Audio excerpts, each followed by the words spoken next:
السلام علیکم ورحمۃ اللہ تعالی وبرکاتہ۔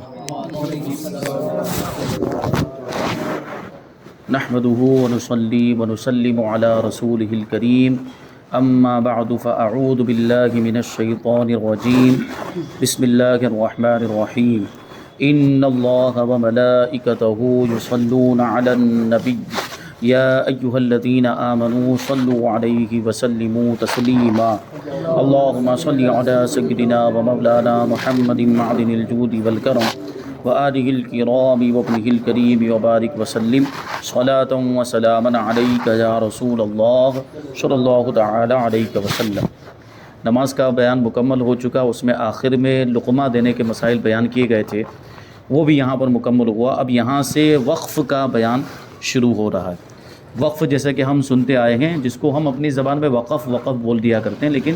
عربی کے اعتبار سے اس کا جو تلفظ ہوتا ہے وہ ہے وقف۔ وقفن ہے یہ، واو قاف زبر وقف، یعنی جو قاف جو ہے وہ ساکن ہے اس میں۔ تو سب سے پہلے ہم کو یہ جاننا ہے کہ یہ وقف کہتے کسے ہیں۔ ہم سنتے آئے کہ مسجد وقف ہوتی ہے، مدرسہ وقف ہوتا ہے، قبرستان وقف ہوتا ہے، دوسری چیزیں بھی وقف ہوتی ہیں۔ تو یہ وقف کا مطلب کیا ہوتا ہے، اس کا معنی کیا ہوتا ہے؟ تو سب سے پہلے اس کو شامل کرتے ہیں۔ تو سوال یہی ہے کہ وقف کے کیا معنی ہے؟ جواب کہ وقف کے یہ معنی ہے کہ کسی شے کو اپنی ملک سے خارج کر کے خالص اللہ تعالیٰ کی ملک کر دینا، اس طرح کہ اس کا نفع بندگان خدا میں سے جس کو چاہے ملتا رہے۔ کیا مطلب ہوا کہ ہماری ملکیت کی کوئی چیز ہے، جیسے ہمارے پاس زمین ہے، اس کو ہم اپنی ملکیت سے خارج کر دیں، یعنی اپنی ملکیت سے نکال دیں۔ زمین کو میں نے اپنی ملکیت سے، مثال کے طور پر میرے پاس زمین ہے تو میں نے اپنی ملکیت سے اس کو نکال دیا اور خالص اللہ کی ملکیت کر دیا، اسی کو وقف کہتے ہیں۔ جیسے اب یہ ملکیت سے نکالنا اور اللہ کی ملکیت کر دینا یہ مختلف اعتبار سے ہوتا ہے۔ جیسے کوئی شخص ہے جس کا نام مثال کے طور پر زید ہے، اس کے پاس زمین تھی اور وہ زمین مسجد کے لیے دینا چاہتا ہے، تو اس نے یہ کہا کہ میں نے اس زمین کو مسجد کے لیے وقف کیا، تو خود بخود وہ اس کی ملکیت سے نکل کر وہ اللہ تبارک و تعالیٰ کی ملکیت ہو جائے گی۔ وہ جو زمین ہے وہ اللہ تعالیٰ کی ملکیت ہو جائے گی۔ اب وہ زمین مسجد بنے گی کیونکہ اس نے مسجد کے لیے وقف کیا۔ اب وہ مسجد سارے لوگوں کے لیے وہ ہو جائے گی، یعنی اب سارے مسلمان اس میں آ کے نماز پڑھ سکتے ہیں، یعنی اس سے نفع اٹھا سکتے ہیں۔ نفع اٹھانا یعنی اس میں عبادت کر سکتے ہیں۔ اب وہ آدمی جس نے زمین وقف کی ہے، وہ اس کی ملکیت سے، چونکہ وہ زمین تو نکل چکی ہے، اب وہ اس کا مالک نہیں رہا، تو اب وہ اپنے آپ کو اس کا مالک سمجھ بھی نہیں سکتا اور اس میں مالکانہ تصرف بھی نہیں کر سکتا۔ وقف کا مطلب یہ ہوتا ہے کہ وقف کرنے والے کی ملکیت سے وہ چیز نکل جاتی ہے اور اللہ تعالیٰ کی ملکیت میں چلی جاتی ہے، اور صرف بندوں کے لیے اس سے فائدہ اٹھانا جائز رہتا ہے، بس اس سے نفع اٹھا سکتے ہیں، اس کا مالک کوئی بھی نہیں رہتا۔ نہ وقف کرنے والا مالک ہوتا ہے، نہ وہ مالک ہوتے ہیں جن کے اوپر اس کو وقف کیا گیا۔ جیسے عام مسلمانوں کے لیے وقف کیا گیا، مسجد کو تو عام مسلمانوں کے لیے وقف کیا جاتا ہے کہ چاہے کوئی بھی مسلمان ہو وہ مسجد میں آ کے نماز پڑھ سکتا ہے۔ اور یہ مسجد کے اندر ہم صرف محلے والوں کی بھی نیت نہیں کر سکتے کہ مسجد جو ہے وہ صرف محلے والوں کے لیے وقف ہوئی ہے۔ اس کا یہ مطلب نہیں کہ صرف محلے والے ہی نماز پڑھ سکتے ہیں، مسجد تو سارے مومن مسلمانوں کے لیے ہوتی ہے، تو اس میں کوئی بھی، یعنی کوئی باہر کا بھی آ کر ہماری مسجد میں نماز پڑھ سکتا ہے۔ تو یہ مسجد کے وقف کرنے کا یہ مطلب ہوا کہ جن لوگوں کے لیے وقف ہوئی ہے وہ لوگ اس سے فائدہ اور نفع اٹھا سکتے ہیں، لیکن اس کے وہ مالک نہیں ہوتے، اور وقف کرنے والا بھی اس کا مالک نہیں ہوتا۔ لہٰذا شیء موقوف واقف کی ملک سے خارج ہو جاتی، یعنی جو چیز وقف کی جا رہی ہے اس کو شیء موقوف بولیں گے۔ جیسے زمین اگر وقف کی جا رہی ہے تو وہ ہو گئی شیء موقوف، یہ واقف کی ملکیت سے خارج ہو جاتی ہے، یعنی واقف وقف کرنا۔ واقف کا مطلب کیا ہوتا ہے؟ وقف کرنے والا۔ واقف کا مطلب ہوتا ہے وقف کرنے والا۔ تو وقف کی جانے والی چیز واقف کی ملکیت سے خارج ہو جاتی ہے، مگر موقوف علیہ یعنی جس پر وقف کیا ہے اس کی ملک میں داخل بھی نہیں ہوتی، بلکہ وہ خالص اللہ تعالیٰ کی ملک قرار پاتی ہے۔ کیا مطلب ہوا کہ اب نہ وہ واقف کی ملکیت میں رہی، یعنی وقف کرنے والے کی ملکیت بھی نہیں رہی، اور جن پر وقف کیا گیا وہ بھی اس کے مالک نہیں ہے، اس کا مالک اللہ تبارک و تعالیٰ ہوتا ہے۔ صرف جن لوگوں کے لیے وقف کیا گیا وہی اس سے نفع اٹھا سکتے ہیں، فائدہ اٹھا سکتے ہیں۔ اور اور کبھی کبھی واقف خود اس میں داخل ہوتا ہے، یعنی موقوف علیہ جو ہوتے ہیں جن پر وقف کیا گیا اس میں وہ بھی داخل ہے. جیسے مسجد کے لیے زمین دی تو اس کا مطلب یہ نہیں کہ اب جو وقف کرنے والا ہے وہ اس میں نماز نہیں پڑھ سکتا ہے، بلکہ وہ بھی تو موقوف علیہم میں داخل ہوتا ہے، جن پر وہ چیز وقف کی گئی، مسجد وقف کی گئی، وہ خود بھی اس میں داخل ہوتا ہے، یعنی وہ خود بھی نماز اس میں پڑھ سکتا ہے. لیکن بسا اوقات ایسا دیکھا جاتا ہے کہ کچھ لوگ اگر مسجد کے لیے زمین دیتے اور کبھی تو پوری مسجد بھی بنوا دیتے ہیں، کچھ ایسے اصحاب ثروت ہوتے ہیں، مالدار اہل خیر حضرات ہوتے ہیں، اپنے مرحومین کے نام پہ پوری مسجد بنا دیتے ہیں، 10-10 کروڑ کا خرچہ کرتے ہیں، بعض اوقات ایسا بھی دیکھا گیا. لیکن پھر کیا کرتے ہیں، اب وہ اس میں مالکانہ تصرف کرتے ہیں، پھر مسجد کو اپنی جاگیر سمجھتے ہیں، وہ مسجد کو اپنی ملک سمجھتے ہیں، جبکہ ابھی آپ نے دیکھا کہ وقف کرنے کے بعد اب وہ کسی بھی انسان کی ملکیت نہیں رہ جاتی، وہ خدا کی ملکیت ہو جاتی، تو اب اس میں مالکانہ تصرف نہیں کر سکتے. وہ وقف کے جو معاملات ہوں گے، وقف کے جو مسائل ہوں گے وہی اس میں تصرف ہو سکتا ہے، اسی طرح کے معاملات اس میں ہو سکتے ہیں، اور دوسرا کوئی اس چیز کا اپنے آپ کو مالک نہیں سمجھ سکتا، کیونکہ کوئی مالک ہوتا ہی نہیں، اللہ تعالیٰ مالک ہوتا ہے. زمین یا مکان کو وقف کرنے کی کتنی صورتیں ہیں؟ تو جواب دیتے ہیں کہ زمین یا مکان کو وقف کرنے کی بنیادی طور پر 2 صورتیں ہیں. ایک صورت یہ ہے کہ زمین یا مکان کو اس لیے وقف کیا جائے کہ اسے مسجد یا مدرسہ یا قبرستان وغیرہ بنا دیا جائے، اور دوسری صورت یہ ہے کہ زمین یا مکان کو اس لیے وقف کیا کہ اس کی آمدنی کو مسجد، مدرسہ، قبرستان یا فقراء اور مساکین پر صرف کیا جائے. یہ 2 صورت ہے. ایک تو یہ کہ اس زمین ہی کو مدرسہ یا مسجد یا قبرستان بنا دیا جائے، اور دوسری صورت ہے کہ زمین کو باقی رکھتے ہوئے اس کی جو بھی آمدنی ہو، یا مکان جو بھی ہے اس کی جو بھی آمدنی، جیسے مکان کو کرائے پر چلایا جائے اور اس کو کرائے پر دیا، اب اس کا جو بھی کرایہ وصول ہو رہا ہے، اور اس میں وقف کرنے والے کی نیت دیکھی جائے گی کہ اس نے کس چیز کے لیے وقف کیا. مسجد کے لیے مکان کو وقف کیا، تب اس کی جو بھی آمدنی ہوگی وہ مسجد کے اندر لگائی جائے گی، یعنی مسجد کے جو بھی مصارف ہوں گے، جو بھی اخراجات، جو بھی خرچے، جو بھی ضرورتیں ہوں گی، اس میں وہ کرائے کے پیسے. جیسے عام طور پر مساجد کے لیے مکانات وقف ہوتے بھی ہیں، تو مسجد کے جو مکانات ہوتے ہیں ان کو کرائے پر دیا جائے گا، اور ان کا جو بھی کرایہ جو کچھ بھی آئے گا، اس سے جو بھی آمدنی ہوگی وہ مسجد میں لگائی جائے گی. تو مسجد کے لیے یا مدرسے کے لیے یا کسی اور وقف کی چیز کے لیے مکانات یا زمین کو وقف کرنے کا یہی مطلب ہے کہ اس کی آمدنی کو لگایا جائے گا. تو 2 صورتیں ہو گئی، ایک یہ کہ زمین کو ہی وقف کر دیا، یعنی خود زمین یا مکان کو مسجد بنا دیا یا قبرستان بنا دیا یا مدرسہ بنا دیا، ایک چیز یہ ہو گئی. اور دوسری چیز یہ ہے کہ اس کو مدرسہ، مسجد یا قبرستان کے لیے وقف کر رہے ہیں. مکان ہے مثال کے طور پر، یا دکان ہے، اس کو وقف کر رہا ہے کوئی آدمی، اس کی ملکیت میں تھی دکان، وہ کہہ رہا ہے کہ یہ دکان میں نے مسجد کے لیے دی. اب اس کا مطلب یہ ہوگا مسجد کے لیے وقف کی، یعنی اس کی جو بھی آمدنی ہوگی، جو کوئی بھی اجرت آئے گی وہ مسجد میں لگائی جائے گی. اور کبھی فقراء مساکین پر بھی وقف ہوتا ہے، غریبوں پر بھی وقف ہوتا ہے، یعنی آدمی کبھی اپنی جائیداد کو، اپنے مکان کو، اپنی دکان کو یا اپنی زمین کو یہ کہہ کر وقف کرتا ہے کہ میں نے اپنی زمین کو، اپنی مکان کو وقف کیا کہ اب اس کی جو بھی آمدنی ہوگی، جو کچھ بھی کرایہ وغیرہ آئے گا وہ فقیروں میں تقسیم ہوگا، وہ غریبوں میں تقسیم ہوگا، تو یہ بھی وقف ہو گیا. اب اس کی جو بھی آمدنی ہوگی وہ اس طرح، یعنی اب وہ اس کی ملکیت سے نکل چکا، اب جو بھی آمدنی وہ فقراء کو، غریبوں کو دی جائے گی، وہ خود نہیں لے سکتے. اب آگے بتاتے ہیں کہ وقف کرنے کا فائدہ کیا ہے، وقف کیوں کیا جاتا ہے. جواب یہ کہ وقف میں اگر نیت اچھی ہو اور وہ وقف کنندہ یعنی وقف کرنے والا اس کا اہل بھی ہو، یعنی نیت کا اہل بھی ہو، اور نیت کا اہل کون ہے؟ مسلمان ہو تو وہ ثواب کا مستحق ہے کہ وقف کرنے کی وجہ سے اس کا ثواب ملا. وہ کیسا ثواب ملے گا؟ کیونکہ وقفے میں آپ غور کریں کہ مسجد بنا دی، اگر کسی نے مسجد وقف کی، یا مسجد کے لیے زمین وقف کی، یا مدرسہ بنا دیا، یا مدرسے کے لیے زمین وقف کی، یا قبرستان کے لیے زمین وقف کی، تو یہ چیز تو ہمیشہ باقی رہنے والی ہے نا. مسجد بھی جب تک دنیا رہے گی، جب تک کوئی آفت ناگہانی، کوئی اچانک آفت نہیں آ جاتی، وہاں تک تو یہ باقی رہے گی. بہرحال جب تک بھی باقی رہے گی، مسجد ہے یا مدرسہ، جو بھی چیزیں اس نے وقف کی ہے وہ جب تک باقی رہیں گی، وہ اگرچہ مر چکا ہے وقف کرنے والا، اس کو اس کا ثواب قبر میں ملتا ہی رہے گا. ثواب جاریہ اس کو کہتے ہیں. تو یہ وقف کرنے کا یہ فائدہ جو ابھی پوچھا گیا سوال کے اندر کہ وقف کرنے کا کیا فائدہ، تو وقف کرنے والا اگر اچھی نیت کے ساتھ وقف کر رہا ہے اور وہ نیت کا اہل بھی ہے یعنی مسلمان ہے، تو اس کو اس کا ثواب ملے گا، وہ ثواب کا حقدار ہے. اور صرف دنیا میں ثواب نہیں ملے گا بلکہ قبر میں جانے کے بعد بھی یہ ثواب کا سلسلہ جاری رہے گا، جیسا کہ حدیث پاک کے اندر ہم نے جو ہے کہ اس کے بارے میں سنا تھا. تو کہتے ہیں کہ وقف ایک صدقہ جاریہ ہے کہ واقف یعنی وقف کرنے والا ہمیشہ اس کا ثواب پاتا رہے گا. صحیح مسلم شریف میں حضرت ابو ہریرہ رضی اللہ تعالیٰ عنہ سے مروی حضور اقدس صلی اللہ علیہ وسلم فرماتے ہیں کہ جب انسان مر جاتا ہے تو اس کے عمل ختم ہو جاتے ہیں، کیونکہ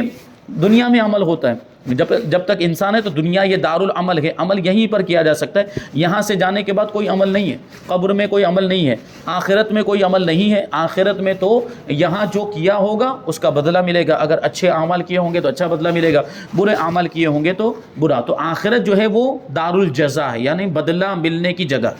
اور دارالعمل یہ دنیا، عمل یہیں پر کیا جا سکتا ہے۔ تو جو کچھ عمل یہاں کیا ہوگا جب قبر میں چلا جائے گا تو وہ عمل تو ختم، اس کا سلسلہ موقوف، لیکن کچھ اعمال ایسے ہوتے ہیں کہ ثواب کا سلسلہ جاری رہتا ہے اس میں، یہ صدقہ جاریہ جس کو کہہ لیجئے، تو وہ سلسلہ اس کا جو ہے کہ جاری، وہ کیسے عمل ہے وہ بتاتے ہیں، حدیث پاک میں ہے کہ جب انسان مر جاتا ہے تو اس کے عمل ختم ہو جاتے ہیں، مگر 3 چیزوں میں سے کہ مرنے کے بعد ان کے ثواب اعمال نامے میں درج ہوتے رہتے ہیں، یعنی 3 اعمال ایسے ہیں کہ وہ کر کے چلا جاتا ہے انسان قبر کے اندر، اور قبر کے اندر اس کو اس کا ثواب ملتا رہتا ہے، اس کے نامہ اعمال میں لکھا جاتا رہتا ہے۔ پہلے نمبر پر صدقہ جاریہ،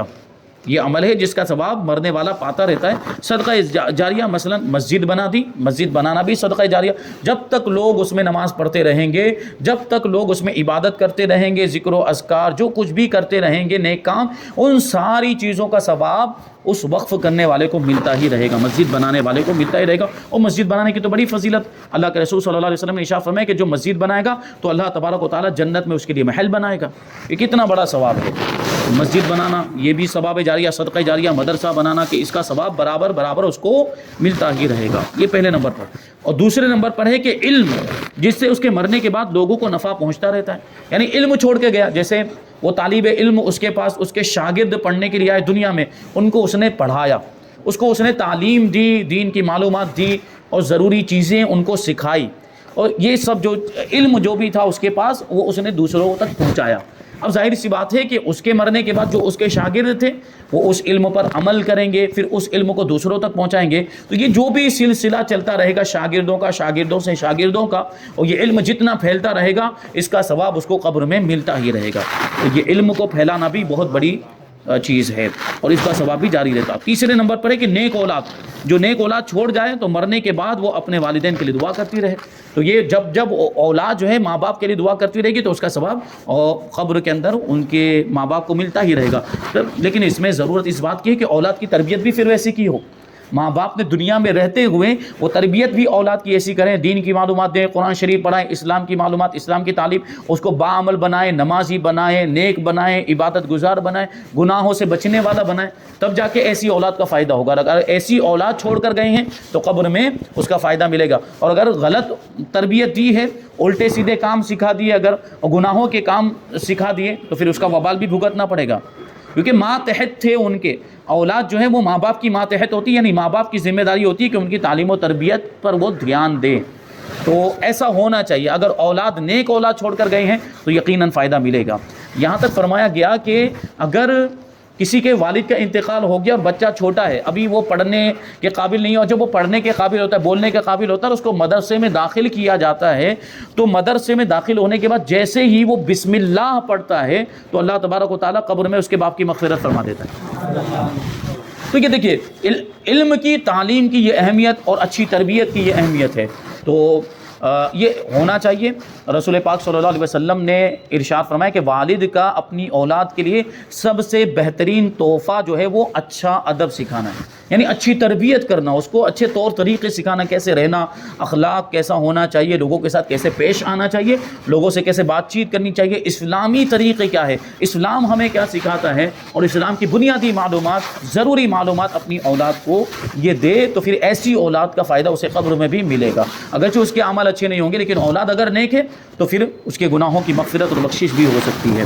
بہرحال اب آگے سوال ہے جس کو شامل کرتے ہیں کہ سب سے بہتر وقف کون سا ہے۔ اب بہت ساری وقف کی چیزیں بہت ساری ہوتی ہیں، جیسے مسجد بھی وقف ہے، مدرسہ بھی وقف ہے، قبرستان بھی وقف ہے، تو ان میں سب سے افضل کون سا، آدمی اگر وقف کرنا چاہے تو کون سی چیز کو وقف کرے؟ تو اس کا جواب دیتے ہیں کہ سب میں بہتر وقف وہ ہے جس کی مسلمانوں کو زیادہ ضرورت ہو اور جس کا زیادہ نفع ہو۔ مثلا کتابیں خرید کر کتب خانہ بنایا اور وقف کر دیا کہ ہمیشہ دین کی باتیں اس کے ذریعے سے معلوم ہوتی رہے گی۔ کیا مطلب ہوا کہ اسلامی کتابیں جمع کی اور ایک لائبریری بنا دی، کتب خانہ بنا دیا، اب اس میں کتابیں رکھ دیا۔ پرانے زمانے کے اعتبار سے اب تو کون کتب خانوں میں جاتا ہے، اب تو لائبریریوں کا استعمال کون کرتا ہے، بہت کم ہو گیا، بہت کم لوگ ہوتے ہیں جو کتب خانوں میں اور لائبریریوں میں جا کر جو ہے کہ وہ کتابوں کو پڑھتے ہیں، بہت کم اس طرح کے معاملات. لیکن بہرحال یہ اگر ایسا کرتے ہیں اور لوگ اس سے فائدہ اٹھاتے ہیں، دین کی معلومات حاصل کر رہے ہیں اس کے ذریعے کتابیں پڑھ کے، تو جس نے بھی وہ کتب خانہ وقف کیا ہے، جب تک وہ علم حاصل کیا جاتا رہے گا ان کتابوں سے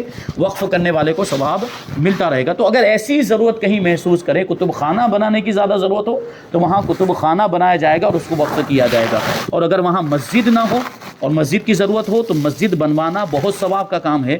جیسے کسی علاقے میں نئی بستی آباد ہوئی ہے، نئے لوگ آ کر رہنے لگے، وہاں مسجد نہیں ہے تو وہاں مسجد کی زیادہ ضرورت ہے. تو اب ایسے میں کتب خانہ نہیں بنایا جائے گا، کیونکہ کتب خانے کی اب اتنی زیادہ ضرورت نہیں ہے جتنی زیادہ ضرورت مسجد کی ہے. تو پہلے مسجد بنائی جائے گی. اور تعلیم علم دین کے لیے مدرسے کی ضرورت ہو تو پھر مدرسہ قائم کیا جائے گا. اور اس کی بقا اور اخراجات کے لیے جائیداد کو وقف کرنا کہ ہمیشہ مسلمان اس سے فیض پاتے رہیں، نہایت اعلیٰ درجے کا نیک کام ہے. یعنی اب کوئی علاقہ ایسا ہے کہ جہاں مسجد بھی موجود ہے، قبرستان بھی موجود ہے، اب ضرورت کس چیز کی؟ مدرسے کی ضرورت ہے. کیونکہ بچوں کو تعلیم دینے کے لیے، دین کی معلومات پہنچانے کے لیے یہ مدرسہ ہونا بھی بہت زیادہ ضروری ہے. تو مسجد پہلے سے موجود ہے تو اب مدرسہ بنوایا جائے گا اور مدرسے کو وقف کریں گے. اور پھر مدرسہ بنانے کے ساتھ ساتھ اس چیز پر بھی توجہ دینے کی ضرورت، جس کا ذکر جس میں اشارہ اس عبارت کے اندر جس کی طرف اشارہ کیا گیا کہ اس کے اخراجات کے لیے کوئی آمدنی کا ذریعہ بھی ہو جانا چاہیے ساتھ ہی ساتھ. جیسے مدرسہ بنا ہے تو اس کے ساتھ میں کچھ دکانیں بھی بنا دی، اس کے ساتھ میں کچھ مکانات بھی بنا دیے اور وہ کرائے پر چلا رہے ہیں. اب اس کی جو بھی آمدنی ہو رہی ہے وہ مدرسے میں آ رہی ہے اور مدرسے کے اخراجات اس سے چل رہے ہیں. جبکہ عام طور پر ایسا نہیں ہوتا، بلکہ اب تو مدرسہ بنانا ہی اتنا مشکل ہو گیا. خاص طور پر جو دارالعلوم ہوتے ہیں، جامعات ہوتے ہیں جن میں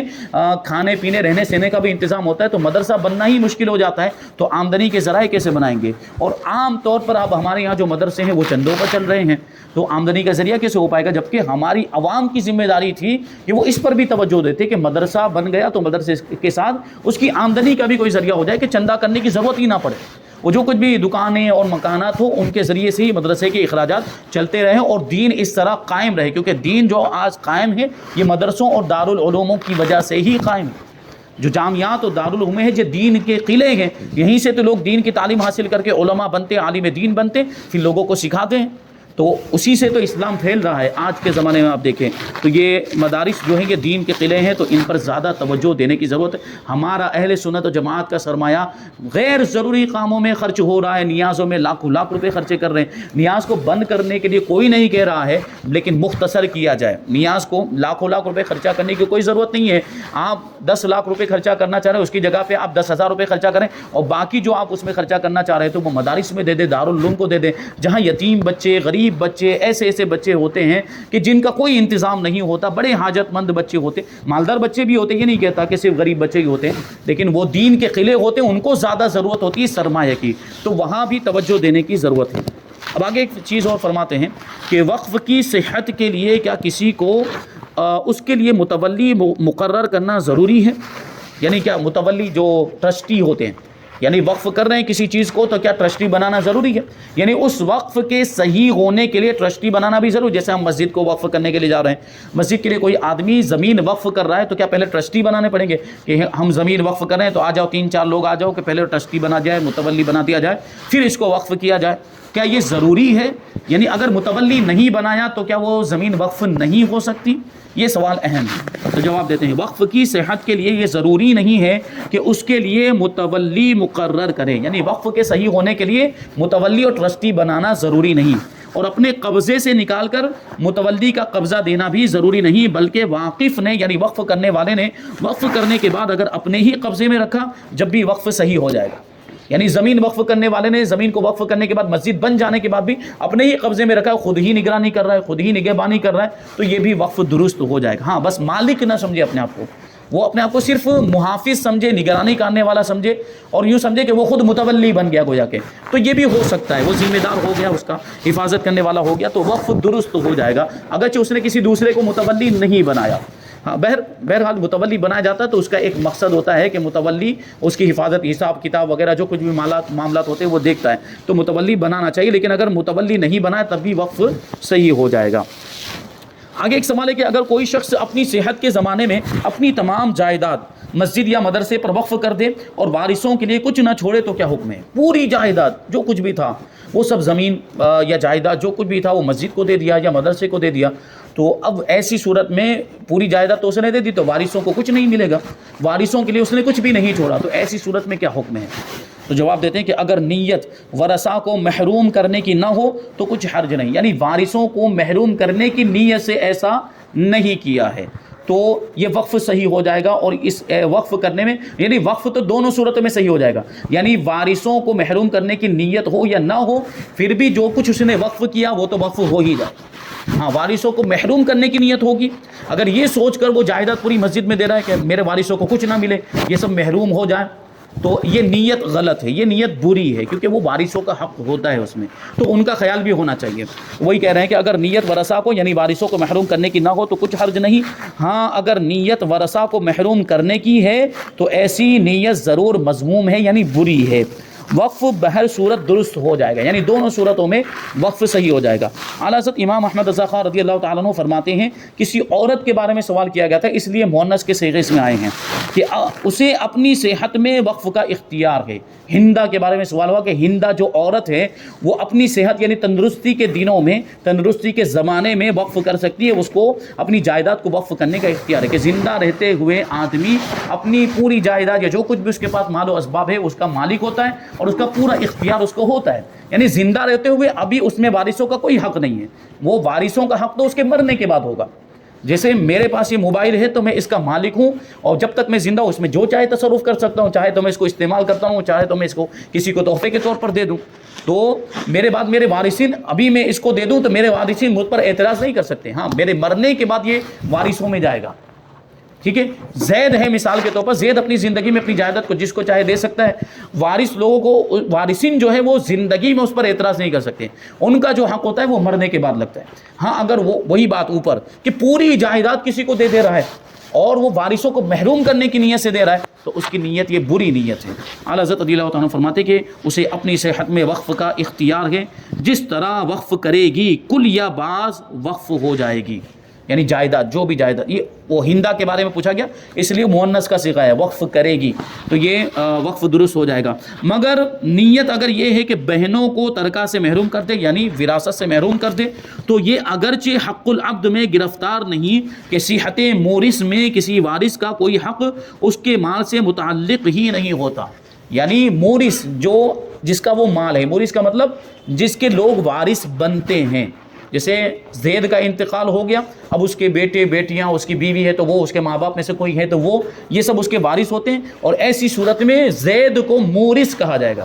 مورث کا مطلب جس کے وارث ہوتے ہیں، وارث بنانے والا، مورث کا یہ مطلب ہوتا ہے۔ تو کہتے ہیں کہ مورث جب تک زندہ ہے، جب تک صحیح سالم ہے اور تندرست ہے، کوئی بیماری نہیں، اور یہاں پر جو بار بار یہ جو لفظ کہہ رہے ہیں صحت میں کا مطلب یہ ہے کہ مرض الوفات سے پہلے، یعنی ایسی بیماری جس میں انتقال ہو جائے اس سے پہلے یہ معاملات اگر وہ کر لیتا ہے تو اس کو اس کا پورا اختیار ہوتا ہے، کسی کو بھی اپنا مال دے دے اور پورا مال چاہے تو پوری جائیداد چاہے تو وہ یہ کر دے، وقف کر دے، کسی بھی وارث کو اعتراض کا حق نہیں ہوتا، کیونکہ اس کے زندہ رہتے ہوئے، مورث کے زندہ رہتے ہوئے وارثوں کا اس سے حق متعلق ہی نہیں ہوتا، اس کے مال سے وارثوں کا کوئی حق متعلق ہی نہیں ہوتا ہے۔ مگر ایسی نیت ضرور مذموم اور سخت شنیعہ ہے، یعنی وارثوں کو محروم کرنے کی اگر نیت ہو تو یہ نیت بہت بری ہے۔ تو اس کے بارے میں حدیث میں ہے، نبی کریم صلی اللہ علیہ وسلم فرماتے کہ من فر من میراث وارثہ قطع اللہ میراثہ من الجنۃ یوم القیامۃ، کہ جو بلا وجہ شرعی اپنے وارث کی میراث سے بھاگے اللہ تعالیٰ جنت سے اس کا حصہ قطع کر دے گا، یعنی جنت سے اس کا حصہ ختم کر دیا جائے گا۔ تو بلا وجہ شرعی یعنی شرعی وجہ ہے، جیسے مان لیجئے کہ کوئی اتنا نافرمان بیٹا تھا اور بالکل بھی کہا نہیں مانتا تھا۔ ایک تو ہوتا ہے عاق کرنا، یہ جو ہمارے یہاں رواج چلا کہ میں نے تمہیں عاق کیا یعنی اپنی جائیداد سے بے دخل کیا، اس کی شریعت میں اس کی کوئی اصل نہیں، یعنی یہ معاملہ غلط ہے۔ ہاں اگر چاہتے ہیں کہ اس کو کچھ نہ ملے تو اپنی زندگی میں وہ یہ کر سکتے ہیں، اور اگر جانیں کہ اس کو مال ملے گا میرے مرنے کے بعد، اور اتنا نافرمان بیٹا ہے اور اتنا گنہگار ہے، اگر ہمیں معلوم ہے کہ ہمارا مال اس کے پاس جائے گا ہمارے مرنے کے بعد، وہ اس کا وارث بنے گا تو گناہوں کے کام میں وہ مال لگائے گا، اور وہ گناہوں میں اور آگے بڑھ جائے گا، اور ہم چاہتے ہیں کہ وہ گناہ کا معاملہ اس کا کم ہو، تو ہم اپنی زندگی میں اپنے زندہ رہتے ہوئے، ہم چونکہ ہمارا مال ہے، ہمیں پورا اختیار، ہم اس کو صحیح مقام پہ خرچ کر دیں، صحیح جگہ پر خرچ کر دیں تاکہ وہ اس کے حصے میں جائے نہ۔ تو یہ صحیح مقصد ہوا، یہ ایک صحیح مقصد ہو گیا، لیکن ایسا کوئی مقصد نہیں اور ایسی کوئی شرعی وجہ نہیں، پھر بھی وارثوں کو محروم کر رہا ہے، تو پھر یہ غلط ہو جائے گا۔ تو پھر اس کے بارے میں یہ وعید ہے کہ جو بلا وجہ شرعی اپنے وارث کی میراث سے بھاگے، اللہ تعالیٰ جنت سے قیامت کے دن اس کی میراث کو منقطع فرما دے گا۔ اب آگے ایک سوال ہے کہ ارصاد کسے کہتے ہیں؟ تو جواب ہے کہ سلاطین اسلام، یعنی اسلام کے جو بادشاہ وہ پرانے زمانے میں ہوتے تھے، اسلام کے بادشاہ مواضع سلطنت سے جو دیہات یعنی زمینیں مصارف خیر کے لیے وقف کرتے ہیں انہیں ارصاد کہتے ہیں۔ یعنی پرانے زمانے میں جو اسلامی حکومتیں ہوتی تھی اور اسلامی بادشاہ ہوتے تو ان کی حدود سلطنت، یعنی زمین کے جس حصے میں ان کی سلطنت ہوتی ہے، فلاں شہر میں فلاں بادشاہ کی حکومت ہے، فلاں ملک میں فلاں بادشاہ کی حکومت ہے، فلاں صوبے کے اندر فلاں بادشاہ کی حکومت ہے، تو وہ اپنے صوبے میں جہاں جہاں اس کی سلطنت اور حکومت ہوتی اسی میں سے کچھ زمینیں لے کر اس کو وقف کر دیتے تھے، اور اس کا مقصد یہ ہوتا تھا کہ نیک کاموں کے اندر اس کی جو بھی آمدنی ہوگی وہ نیک کاموں میں لگایا جائے گا اور رعایا کی بھلائی کے لیے اس کو خرچ کیا جائے گا، تو اس کو ارصاد کہا جاتا تھا، اور اس کا حکم بعینہ مثل وقف ہے، یعنی جو دوسرے اوقاف کا حکم ہے، یہ ارصاد جو بادشاہ جو کرتے تھے اس کا بھی یہی حکم ہوگا، یعنی وقف کے جو بھی احکام ہیں وہ اس میں بھی نافذ ہوں گے۔ تو یہاں پر ابھی تو وقف کے تعلق سے ابتدائی باتیں بتائی گئی ہیں، اب الفاظ وقف کے بارے میں، یا وقف کرنے کے لیے الفاظ مقرر ہیں، کون سے الفاظ ہونے چاہیے، پھر وقف کے کچھ مزید احکام انشاءاللہ تبارک و تعالیٰ آئندہ بیان کیے جائیں گے۔ اللہ تبارک و تعالیٰ کی بارگاہ میں دعا ہے کہ جو کچھ بھی بیان ہوا اس پر ہم سب کو عمل کرنے کی توفیق عطا فرمائے۔ وما علینا الا البلاغ۔ السلام علیکم۔